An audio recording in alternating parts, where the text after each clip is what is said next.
The Zephyrian Galactic Armada had never faced defeat. Across 17 star systems and 43 inhabited worlds, their massive dreadnoughts had swept through space like harbingers of inevitable doom. Their plasma cannons could vaporize entire city blocks. Their shields could withstand the force of dying stars, and their tactical AI was considered the pinnacle of military engineering in the known galaxy. Admiral Kethavar stood on the bridge of the flagship Dominion's edge, his 6 eyes focused on the tactical display, showing the small blue planet ahead. Earth. The third planet in this insignificant solar system was about to become another footnote in the Zephyrian Empire's endless expansion.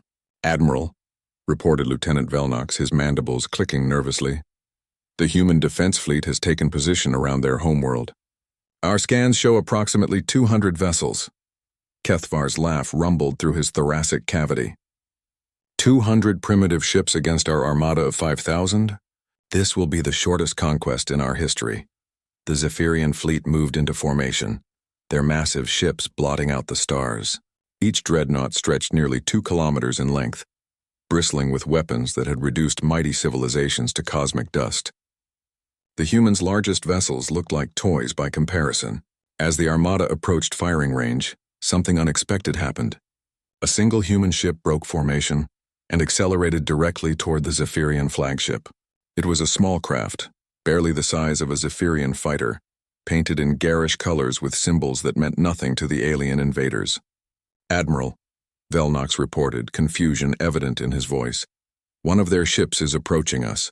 Our sensors indicate it contains only a single life form." Kethavar studied the approaching vessel with mild amusement.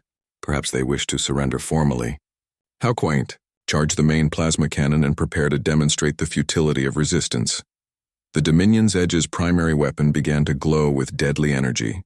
The massive cannon, capable of cracking a moon in half, swiveled to target the approaching human ship.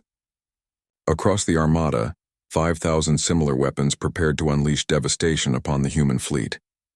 Inside the small human vessel, Captain Sarah Chen adjusted her helmet and checked her instruments one final time. Her ship, the Lucky Strike, wasn't built for war. It was a mining vessel, designed for asteroid excavation in the outer system. But sometimes the right tool for the job wasn't the obvious one. "This is Chen to Earth Defense Command," she transmitted. "Beginning approach run. Remember, timing is everything." "Copy that, Lucky Strike. You've got this, Sarah. Show them what humans are made of." Sarah grinned as she pushed her engines to maximum. The Zephyrians probably thought she was crazy, flying straight at their biggest gun. They weren't entirely wrong, but they were missing the point entirely. The plasma cannon fired. A lance of superheated energy, bright as a newborn star, screamed through space toward the Lucky Strike. Any reasonable being would have tried to dodge, to run, to desperately seek cover. But Sarah Chen did something that no Zephyrian tactical computer had ever predicted in its millions of battle simulations. She laughed. "Come on, you oversized bullies," she called out as if the aliens could hear her. "Let's see how accurate that pop gun really is." At the last possible second, Sarah engaged her ship's mining charges. Not as weapons, but as chaff. Thousands of metallic particles exploded outward from her vessel, creating a cloud of reflective debris. The plasma beam struck the cloud and scattered, its focused energy dispersing harmlessly in multiple directions. But that wasn't the surprising part.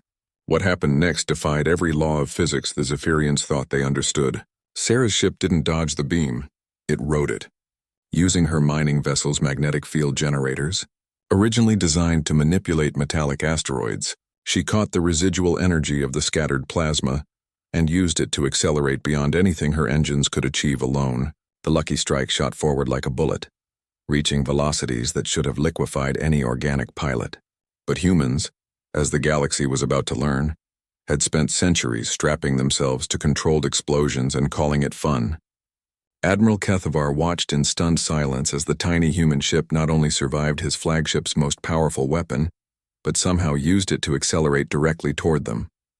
"Impossible," he whispered. "Nothing organic can survive those G-forces." "Admiral," Velnox stammered, "the human vessel is still approaching. Impact in 15 seconds.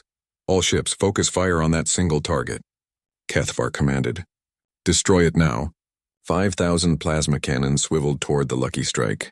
5,000 deadly beams lanced through space, enough firepower to sterilize a continent. But Sarah Chen had anticipated this too. Instead of trying to dodge 5,000 beams, she did something even more audacious. She began to dance. Using micro-corrections from her thrusters and split-second timing that bordered on precognitive, Sarah wove through the incoming fire like a leaf dancing in a hurricane.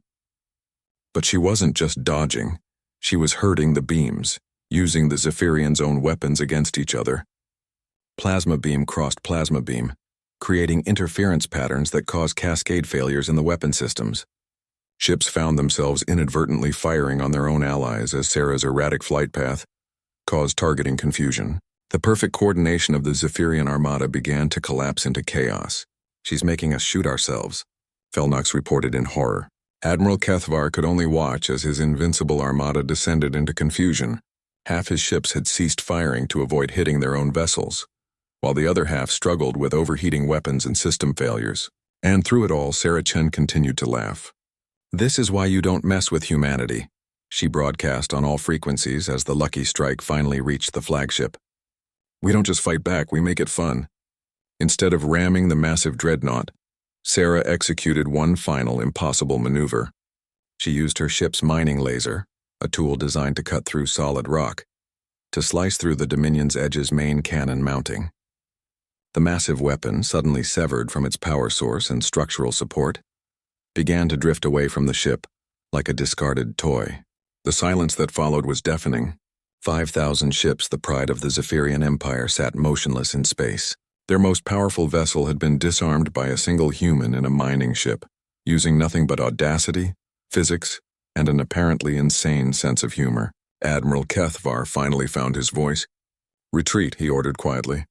"All ships retreat to the outer system." As the Zephyrian armada began its humiliating withdrawal, Sarah Chen's voice echoed across the communication channels. "Hey, don't forget your cannon. You might need it for opening cans or something." The message that went out across the galaxy that day was clear. Humanity might be small, might be primitive by some standards, but they were absolutely not to be underestimated. They would turn your own weapons against you, laugh while doing it, and somehow make the impossible look easy. The Zephyrian Empire never attempted to conquer Earth again. Some challenges, they learned, simply weren't worth the headache.